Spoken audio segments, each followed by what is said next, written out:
watching The End Zone, sponsored by Lucky Star Casino.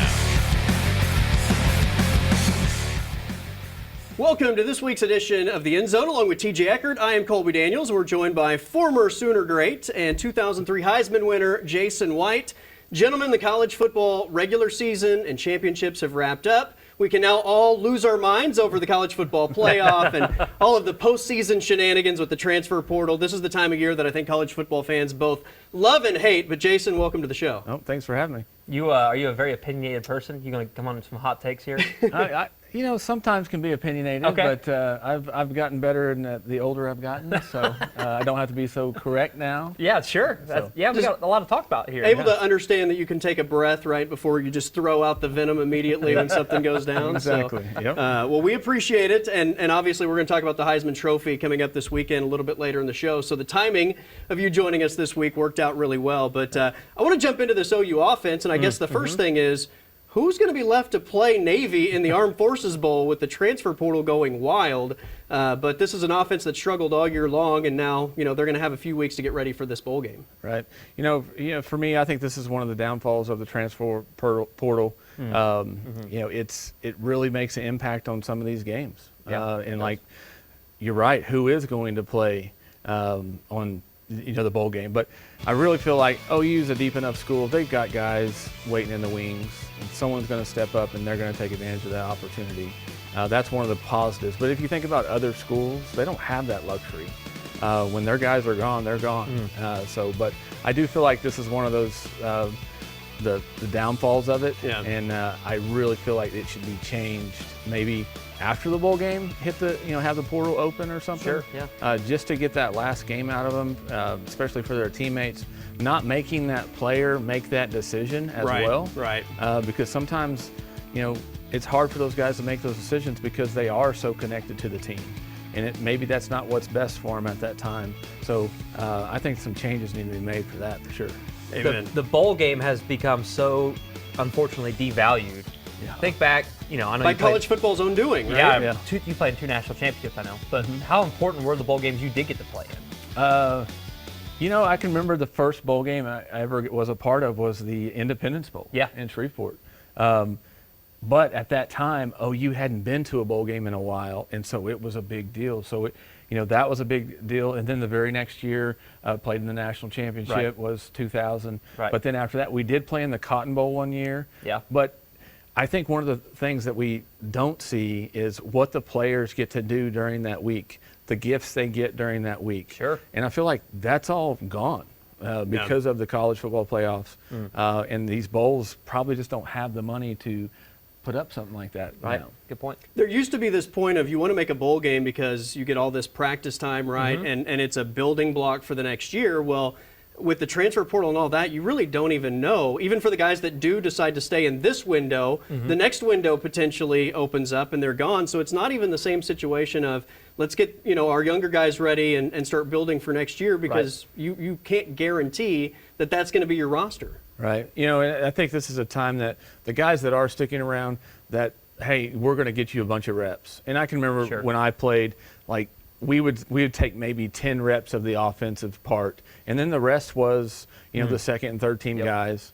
They would always have fun scrimmages, for the second and third string guys. So it made it fun to be a part of and see those guys evolve as well. But now, you're right. It's like we're just trying to find people to get in the seat to play the game. Right. Back when I played, it was these guys are just getting ready for spring. Right. That way they had a head start when spring ball started. But now these guys are getting ready to play an actual game. You mentioned, I think, before we started, you went to the Tennessee game, right? Okay. Michael Hawkins likely going to be the starting quarterback for the bowl game, right? What did you think of his performance against Tennessee and then just the type of quarterback he is? He's young. He made a lot of young mistakes. I feel like just even sitting back after they put Arnold back in, I feel like him sitting back and watching is probably even helped him even more to mature over the year. And so I feel like he's going to have a statement to make. And so I think you're going to get the best game out of him that you could possibly get. Yeah. But he's a young quarterback. I think coming in and realizing, I don't know if you guys probably noticed, but it was almost like he went through one read and then he ran every time. Oh, yeah. Sure. And if you guys recall in 2001, the OU Texas game, that was me. Like, that first guy's not open, I'm out of here. Like, I try to make something happen with my legs. So, but as you grow and evolve and understand the offense better, you stop doing that. You stop going through 1, 2, 3, and then maybe run. But that's one of the advantages of having a quarterback that can scramble. You mean to tell me that players mature with experience? No way. I don't believe it. Right? Unbelievable. I'm curious to get your take on the I guess path for the Oklahoma offense. They hire Ben Arbuckle from Washington State. We'll see if John Mateer follows and how all the transfer portal stuff plays out. But what type of offense do you want to see from OU going forward? And I think what they're good at, I think that's what makes a coach really good is he evaluates what he has and what style of offense that they can run. A lot like Coach Venables did when he got here. He couldn't really run the defense he wanted to run. He needed a few years to recruit his guys. And so you've seen that defense evolve into what he wants to run.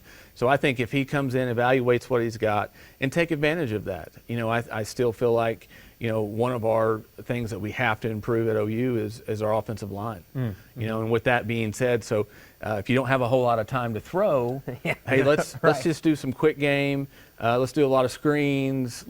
So I'm sure he's going to come in and evaluate the players he's got. But me personally, I would like to see him, mix it up a little bit, and not just be so, hey, we're going to run 60% pass and 40% run. No. Maybe that game we're going to run that, but maybe the next game, maybe it's 80-20. Amen. Amen. And so just switch it up. X's and O's, not Johnny's and Joe's. That's right. That's right. If this were moving the chains, I would give a touchdown right now because that was the perfect answer. Good. We'll get to moving the chains in just a little bit, but up next, it's the college football playoff, and we'll see what kind of hot takes Jason has on that. That's next on the End Zone.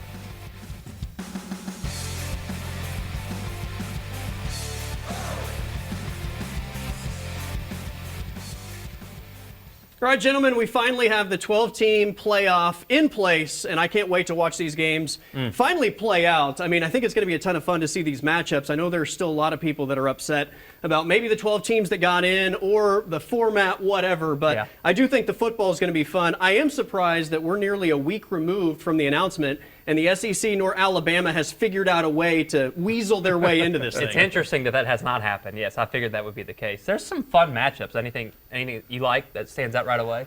I've always thought this since it's came out is I really feel like, Oregon being as good as they've been, and I feel like that they kind of got slighted by the side of the bracket they got on. Sure. And so I feel like their route's going to be a little bit tougher than, the side over here, Georgia. Yeah, that's exactly right. But one of the games I'm super interested. I love that the 8 and 9 matchup there.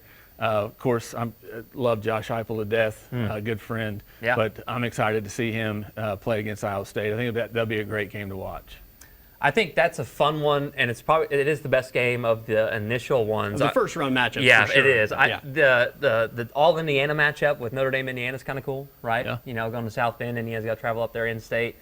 Penn State, SMU on this side of the bracket, just mentioned it. It's an intriguing matchup, kind of a contrast of styles, right? Absolutely. SMU's want to run, they want to score and light up the scoreboard. Penn State did a good job keeping up with Oregon in the Big Ten championship, but they're more of a grinder team, right? Yeah. They don't care to score 40. To Jason's point about the draw that Oregon got, Oregon and Ohio State both beat Penn State. Right. And this is like the region of death, right? I mean, congratulations. Your reward is potentially playing each other in the second round. And I'm not saying Penn State's path is easy because I think SMU and Boise are good football teams. Yeah. But nobody can argue that their path has least resistance compared to what Oregon is dealing with. Yeah, exactly. Penn State could beat SMU and Boise and be in the semifinals. Wild. It's just crazy to think about. And Oregon's got to beat two of the best teams in the country, really.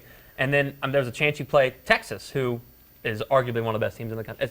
That is a vaunted side on over there for sure. Maybe Tennessee will pull off the upset, and then Ohio State can not only file lawsuits and try and make planting a flag a felony, but beating them in the first round becomes a felony as well. Yeah. What is the most likely first round upset in your mind?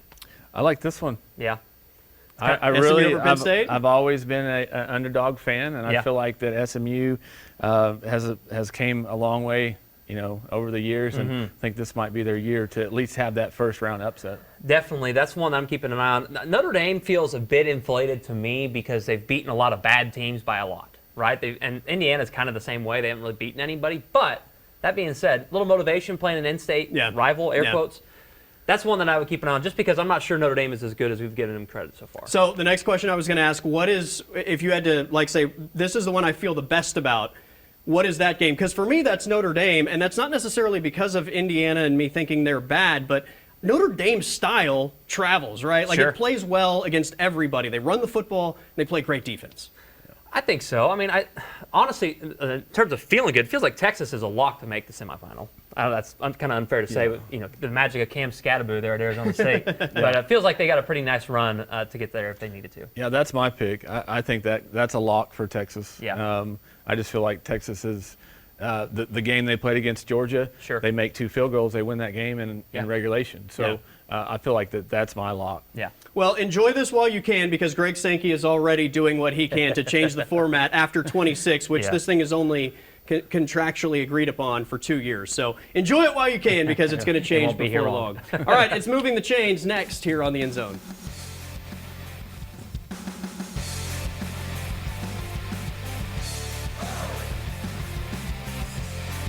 All right, it's time for this week's edition of Moving the Chains, as Jason White is our guest, 2003 Heisman winner. We'll talk Heisman Trophy before we get out of here, but Jason, simple concept. You start with 1st and 10. We fire questions your way, and depending how well or not well you answer them, we give you positive or negative yardage. The goal is to pick up a first down. So I'll fire one out of the gate, Heisman related. What is your Heisman Trophy Mount Rushmore? Ooh, Mount Rushmore Heisman Trophy. Heisman Trophy winners. Yes. One, you always, Archie Griffin's got to be at the top. Okay. 1, 2, so that counts, 2-time. Yeah. That alone is a first down. Absolutely. That's true. But I think Archie Griffin for sure. And for me, I'm a little biased. I feel like Billy Sims, just because he had a chance to win it twice, probably should have won it twice. Yeah. So I think Billy's up there for me. And then one of my favorite guys, and I'm probably picking this more because of the relationship I have with him, but Tony Dorsett. Oh, okay. That's one of the best guys around. Really enjoyed getting to know him. I like that. And we're going to count Archie twice because he won twice, so he's going to have fair enough. He'll have 2 heads on Mount he can book in. Yeah, there we go. Yeah. So that's an 8-yard gain. That was really good. I like throwing in Tony Dorsett as a random one and a guy that you like too. So that's good. Okay, 2nd down. Let's say that Jason White got really angry at Bob Stoops for not getting to play. You want to transfer. The transfer portal, it's rampant right now. You didn't want to transfer out. You stuck it out. Where would you have transferred, or where would you like to transfer if you're Jason White in 2001? In 2001, I would have transferred probably to Miami. Oh, okay. They did recruit me heavy. Yeah. And honestly, really wanted to go there until Coach Stoops came into the picture. Okay. But at that time, they were rocking and rolling. Yeah, they were. And never forget, I remember my freshman year watching the quarterback went down the first game of the year. Yeah. They did not have a backup. That would have been me. Oh. I would have been a freshman that year. Okay. So, but they, I think just because of how good they were, I loved their offense back then. And so I think that's where I would have went. From Tuttle to South Beach. I believe the 01 Canes are the best college football team I've ever seen. Yeah.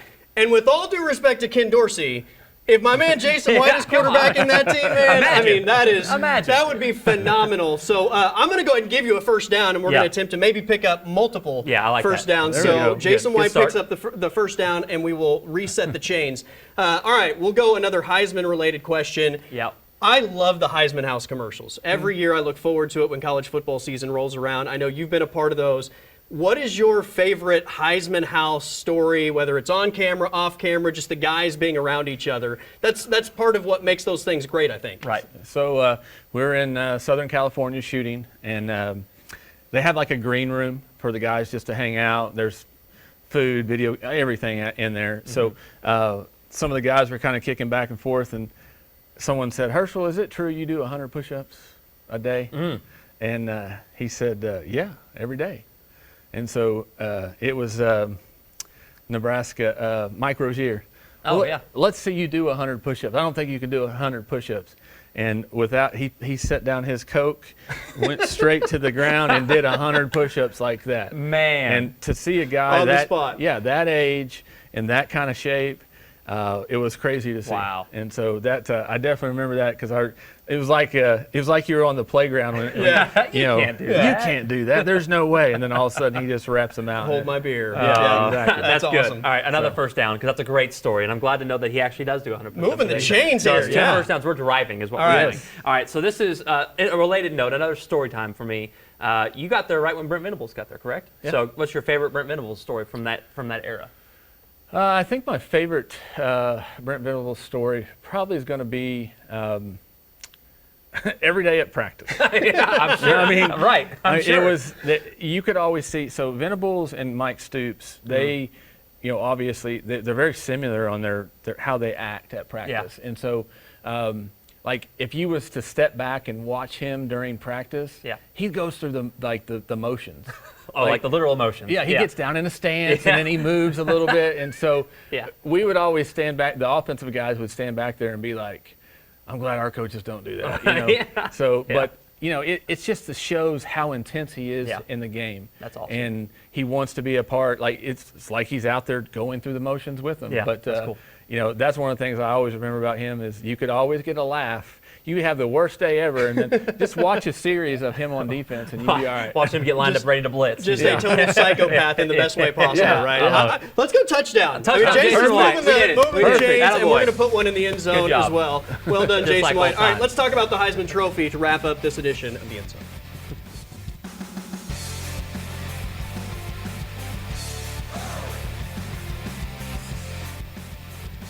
Welcome back one final time to the end zone. Joining us is Jason White this week. I love that you're joining us for Heisman Week. It just kind of worked out that way. Makes sense. I'm a big fan of this award and have been since I was as far back as I can remember being a fan of college football. This is a really interesting group of finalists, and it starts with I think the odds-on favorite to win it, Travis Hunter, who played in over 1,300 snaps this season. Unbelievable. Yeah, it's.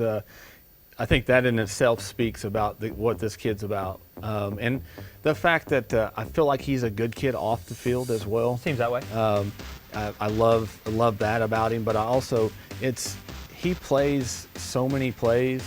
He is the reason that they are as good as they are.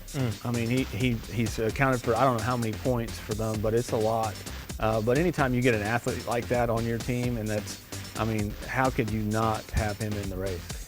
It's a debate between is it the best player in the country or the most valuable player in the country. Best player is probably Travis Hunter. Most valuable, you've got to think, is Ashton Genty from Boise State. They are nowhere near where they are now in the playoff without him and kind of a historic season. And he is a freak for sure. How about the former Oklahoma quarterback, Dylan Gabriel, who has been terrific all year long and has done nothing but win every game in his path for the Oregon Ducks? Yeah, great kid. I spent some time with him when he was here at OU. Really like what he's about. I love his work ethic. I love his team concept of everybody being on a team. But look at the year he had this year. You think when he transferred, I was like, why is he transferring? I don't understand that, but he put himself in a great position to have a great year and possibly win a national championship, and he's been the catalyst for that. So, once again, another guy that I feel like he has to be on that race. Easy guy to root for sure. And then quickly, why don't we talk about Cam Ward a little bit too, the other finalist that obviously spent some time with Ben Arbuckle as his coordinator and is at Miami now playing great. A place you wanted to go to. In the transfer portal, obviously. We just talked about that. Cam Ward, once again, another guy that had a amazing start to the year. Yeah, really and did. I think, as teams start getting more film on you, as teams start, game planning for what you do, I think it stiffens the competition. Sure. And so, for him, I think towards the end of the year, he kind of that kind of caught up with him a little bit. But once again, outstanding player, and again, another player that if he wasn't where he was at, that team wouldn't be anywhere close. Yeah. We got about 30 seconds before we get out of here, but it's such a cool fraternity, and there's going to be a new member, obviously. Just real quickly, how much do you value being a part of that elite group? And the older I've gotten, the more I've just figured out, like, this is really special. When you're young and you kind of go through that, as soon as you win it, everybody on that stage says your life has just changed. Never knew what that meant until probably 5 years afterwards. That's when it started really hitting. But, unbelievable group of guys. I love to be a part of it, and, excited to enter a new member every year. Absolutely. Jason, we appreciate it. Hope you come back and join us again, but it's been a lot of fun. As we head into Heisman weekend for TJ Eckert, I'm Colby Daniels. Everybody have a great college football weekend.